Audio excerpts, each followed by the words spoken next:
at some classic scary movies. Stay tuned. WMCM's Screening Room is coming up next.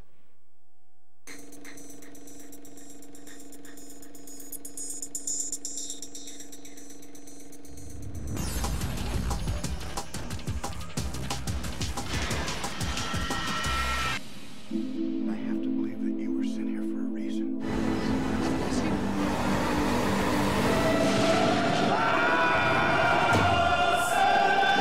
Seatbelt!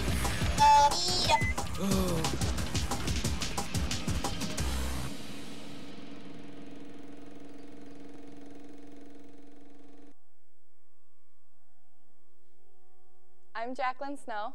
I'm Nate Myhawk. I'm Amanda Scholzen. Though this movie is 36 years old, it still keeps me on my toes each time I watch it. Poltergeist, directed by the one and only Steven Spielberg, takes place in a quiet town in California. The movie starts off with Carol Ann, the youngest of three, talking to the family's television set. As the movie progresses, the whole family starts to see and hear things around the house, such as moving furniture, bending silverware, and eventually a tree coming alive and grabbing their son Robbie from his room. When Carol Ann seems to have gone missing, they call in for recruitments. Let's check out the trailer.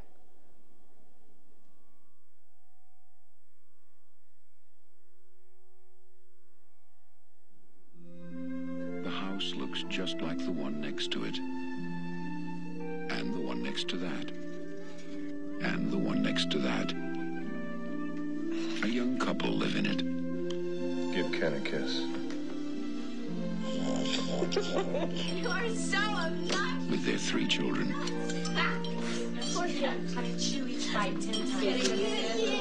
And something more.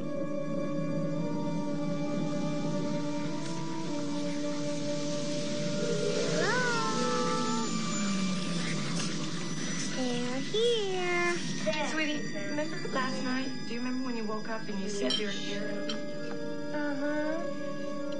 Well, who did you mean? Who's here? TV people. Something's funny going on here next door. Something, We were wondering if maybe you had experienced any disturbances lately. What kind of disturbances? I don't know what hovers over this house. I've never sensed anything like it. That thing is in there with my baby! They're hundreds. Now Steven Spielberg crosses a frightening new threshold into a world within our own. Its form is revealed. What is it? Its focus is clear. And the games are over.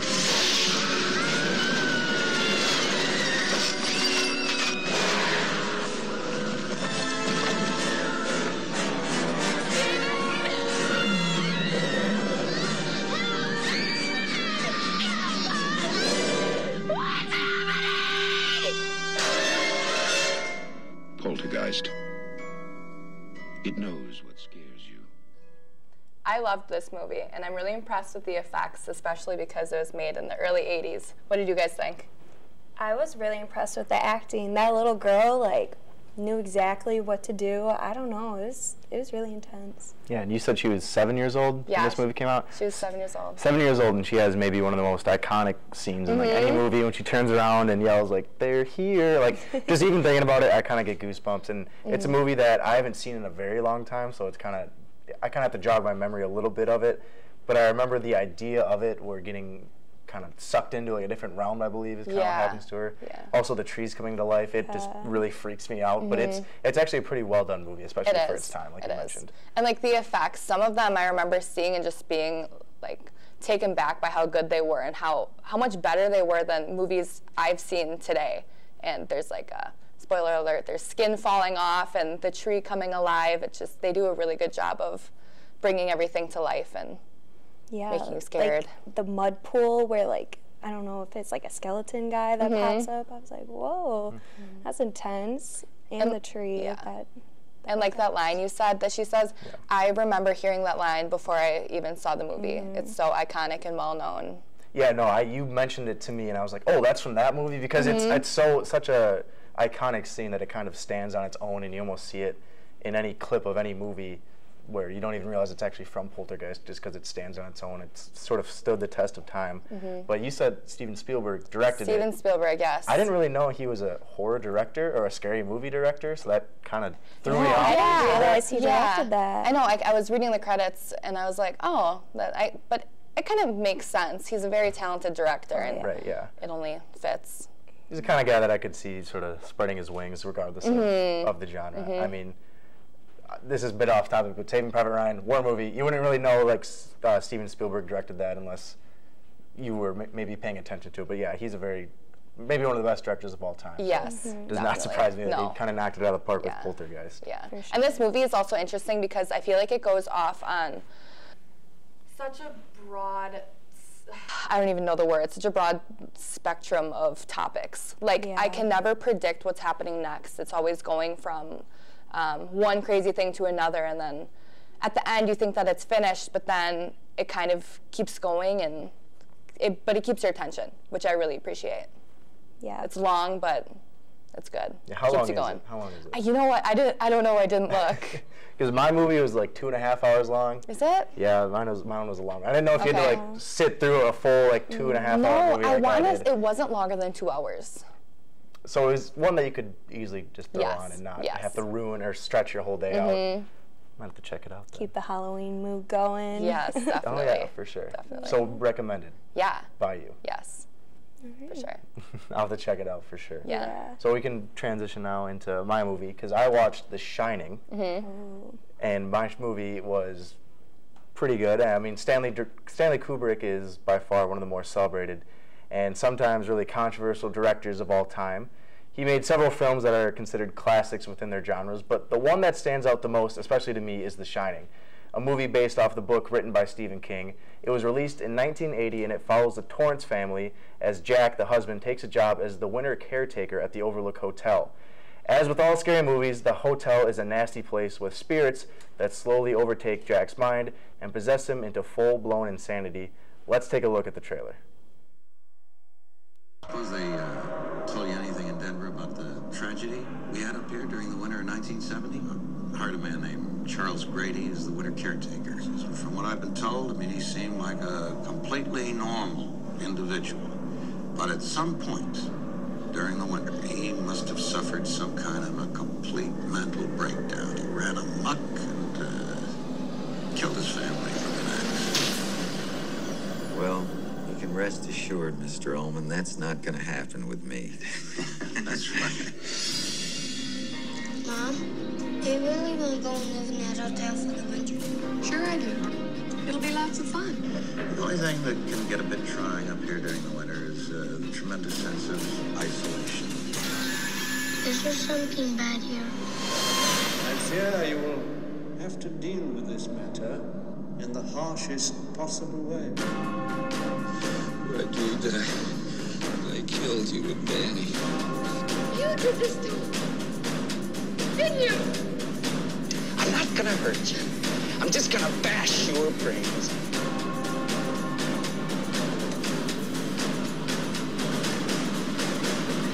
Here's Johnny.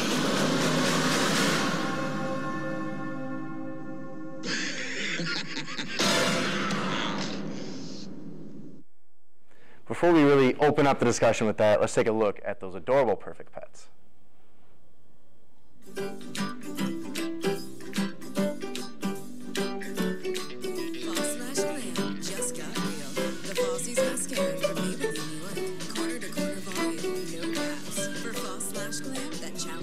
Hi, my name's Mazda, and I love to snuggle. I've been at the shelter for a long time, but I'm hoping to find my forever home The horror genre is home to a lot of quality flicks, as well as low-budget schlock, making it hard for a viewer to determine what's good and what's a waste of time. Fortunately, get off me. Even though it doesn't look like it, I'm very energetic. I'm still looking for my forever home. Ah, squirrel. See you later. I'm Bryce. And I'm Carlsbad. I like relaxing. And I like playing with all of my toys. We're brothers, and we've been together all of our lives, so we hope that you would adopt us together. find out more about adoption, contact La Crescent Animal Rescue at 507-895-2066. So in full disclosure, and I told these guys before we started this, that I'm not really a scary movie fan, but the thing about The Shining that is so intriguing to me and the thing that I think makes it so good is that it's not so much scary as it is creepy and more of a thriller.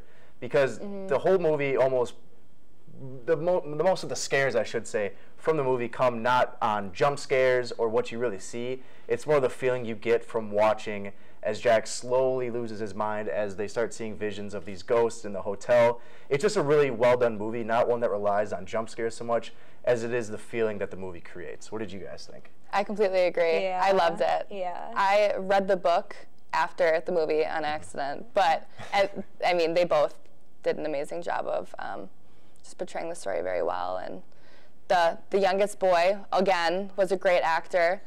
Danny Torres? Danny, yeah. Danny, he did a great job with his little finger puppet friend, and so he, I think, was a big character of the story, just kind of creeping you out along the way, too, with his imaginary friend. Right, there's so many iconic scenes. The red rum scene, like, I don't know, it's iconic, but I'm like, why is that I know. part of it? I don't know. I know. It does seem a little random, but I feel like a lot of this movie does seem like really random, and that's almost one thing about it that I feel like really makes it sort of last the test of time, is because people, we're still talking about it. This movie came out in 1980, and there's still scenes that people don't really understand. Even really advanced film critics will write full essays on what does this specific scene mean, just because it's so ambiguous.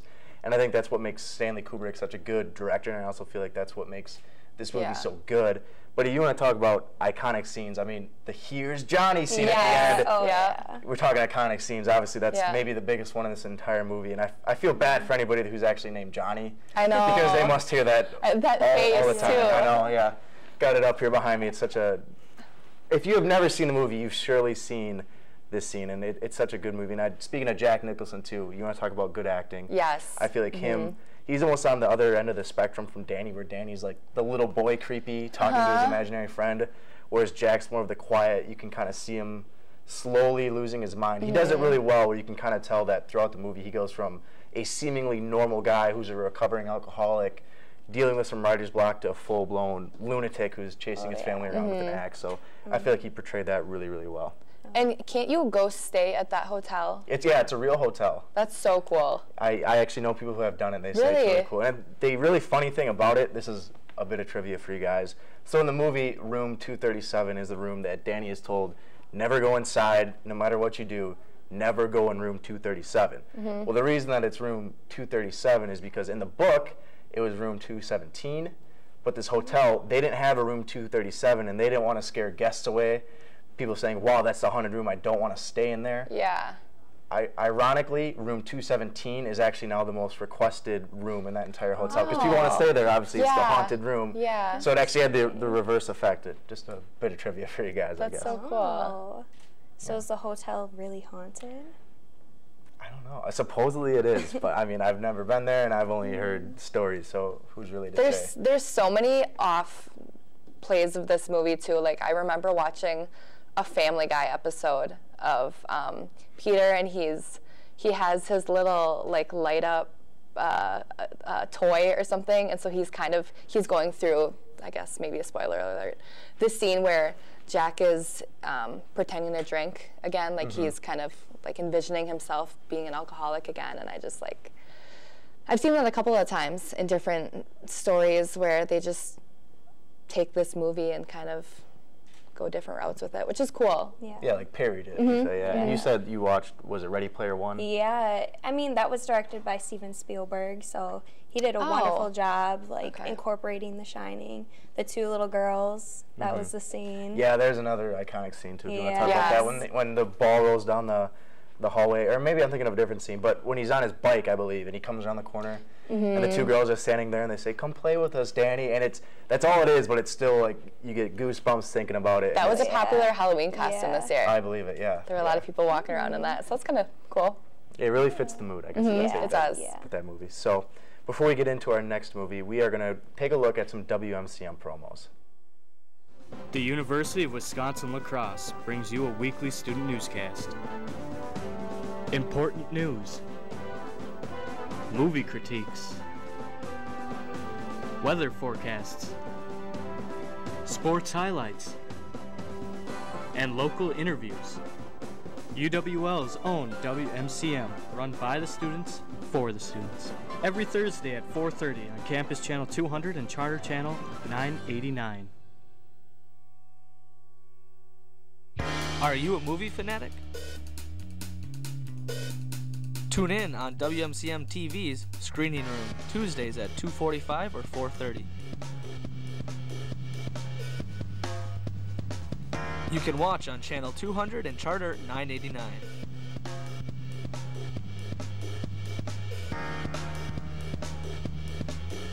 See you on Tuesdays for Screening Room.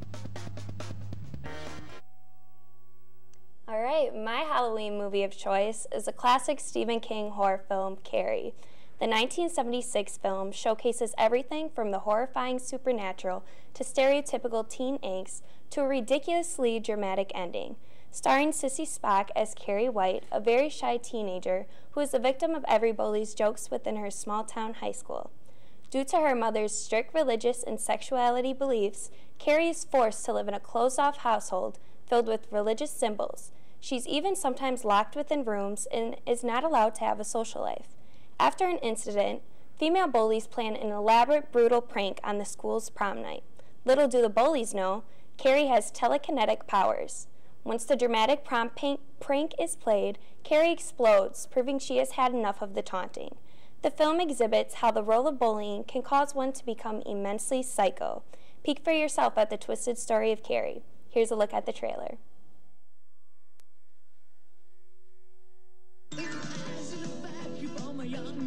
It's the night of the senior prom. The Bates High School gym is alive with excitement. Everybody is there, even Carrie White, the girl no one likes. We're all sorry about this incident, Cassie. It's Carrie! And everyone makes fun of her. The girl who lives in that creepy house with her crazy mother. Help the sinny woman see the sin of her days and ways. Show her that if she had remained sinless, the curse of blood would never have come on her. The girl with the strange power. If I concentrate hard enough, I can move things. But tonight, no one will laugh at Carrie. You don't have a date to the prom next Friday. Would you like to go with me? She's with the best-looking boy in the senior class. He's trying to trick me again. She'll be voted queen of the prom. You know, I can make sure that you don't hurt Carrie White anymore. For Carrie, it will be a dream come true. For everyone else, it will be a nightmare. Carrie. A new film by Brian De Palma. Based on the chilling bestseller. Starring Sissy Spacek, Piper Laurie, and introducing John Travolta in his first motion picture role.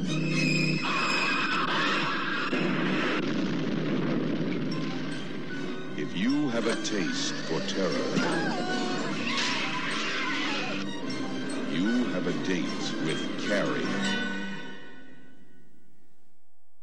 Well, I really enjoyed this movie, especially the last 20 minutes. The last 20 minutes were definitely the most memorable. What do you guys think? Yeah, you kind of said it best when you said it was a ridiculously over-the-top ending when the whole school kind of blows up. Quite literally blows up. Yeah. I mean, it's a good movie. It's one of those, kind of like The Shining, where the scary factor isn't so much the content or like monsters or demons or stuff like that. It's more of just the idea behind it, where somebody, if you torment them so much, they can kind of come back to hurt you in ways that you would never really even imagine, which seems to be a theme of a lot of Stephen King novels turned movies. So I feel like, I'm not sure who directed it. Do you happen to know? don't. Whoever it was, they did a fantastic job with it, though, just kind of capturing the tone of the movie and of the book. So I actually have not seen the original version, but I did watch the newest one with Chloe Moretz, if I'm pronouncing that correctly. And I really, really like that one, but she's also my favorite actress, so I might be a little bit biased. How did you think that the two movies related? Well, they both had the similar ending, you know, the blood and the blowing up. So they had very similar effects, but overall, they stuck to the original. That's what I thought, too. Yeah. So I wasn't too upset that I didn't see the first one first, because I think that the second one did a pretty good job of copying it directly. Yeah. I feel like the first one, I mean, both of those movies are a little cheesy, so to say. The first one is more cheesy in the fact that it's just older, so the effects on it is great. Cheesy. Well, yeah, more just kind of you find enjoyment, or kind of you kind of laugh today at some of the effects, that kind of cheesy. The newer one is also cheesy, but I feel like it's cheesy in the sense that it's almost way more over the top with the dramatic acting, the dramatic ending. The blood. So the blood, exactly. But they're both good movies, and they're both. I feel like they're both really well done. So it makes it a classic. Yeah. So. Stephen King, though, like what a guy. His imagination is insane. Comes up with so many great horror stories. I know. Like, I just don't get it. I know. I was actually reading up. I was doing a little bit of research, going back to The Shining a little bit, not to talk my movie up too much, but going back to The Shining a little bit, he's really strict when it comes to directors taking his novels and putting them into movie form. Like, he actually hates Stanley Kubrick's version of The Shining. You'd think it's a classic horror movie, considered one of the best, but he sort of nitpicks at little facts or little lines within the movie that maybe change the tone of the movie from the book, and for some reason he really, really hates that, despite the fact that I think the movie almost stands the test of time, stands on its own as being one of the best, if not the best, scary movie of all time. For sure. Definitely. Yeah. Yeah. So do you have a favorite, I mean, besides Carrie, do you have a favorite Stephen King book turned movie? I don't know. Like, I've always enjoyed it. That's classic. I mean, it's very different in relation to the book to the actual TV show, I think it technically was called, to the movie that is now See, I've never read the book, so I wouldn't know. And I've never seen the new version, so I don't know how well the new version played on the original It. Yeah, And I don't know. You have, though, right? Oh, I read the book, and then I didn't get the original TV show, but then I saw the new movie. So, like, I'm missing that middle piece, but I read the book a long time ago, and from what I can remember, it played enough. Yeah. I mean, you're not going to hit everything, because a book is hundreds of chapters, and a movie is only 2 hours long, so that's really hard. But yeah, you also have Children in the Corn, I know, is another one. He has Misery is another really good movie. That was a Stephen King book. I just feel like a lot of his books translate well to becoming movies, which I think is kind of ties in with you know how his legacy is kind of held up over the years. Under the Dome is my favorite novel by Stephen King. I'm a fanatic, so I have, like, between my dad and I, we have about 50 of his books, and so I read that a while back, and they just recently, between the past 5 years or so, they turned that into a TV show, and it's horrible, and it doesn't do it justice, and it's not related in any way at all, so kind of stinks on that side. But are there any Stephen isn't happy about I mean, it's like the general gist is there. Right. I'm gonna spoil it for you guys. It's a city who gets trapped under an invisible dome, so there's that's in direct correlation, but, like, I mean, the characters are different, the plot is different, so it's really cool. Is there a Stephen King movie that you would recommend, or just another horror movie in general that you would recommend besides the ones we talked about today? Yes, we were talking earlier, It Follows, which is a very physically tormenting movie that made me feel things that I was very uncomfortable with later on, but it was a good movie. Like, overall, the acting was decent from what I remember. The storyline is just unique and strange and wild, but they do a really good job of making it stick inside of you for a while. Yeah, I think I've also seen It Follows, and I would highly recommend it. It's one of those where it sticks with you for weeks on end. Way too long. Yeah, checking around corners and just feel really gross on the inside after you watch it. But a movie that I would also recommend is, and we were talking about it earlier, it's called Sinister. So the gist behind it is there's a demon living within a film reel that a guy finds in his house, and the demon wants to steal his kids, essentially. Yeah. It's been a while since I've seen it, but it's one of those movies where the idea behind it actually really pays off really well in the movie itself.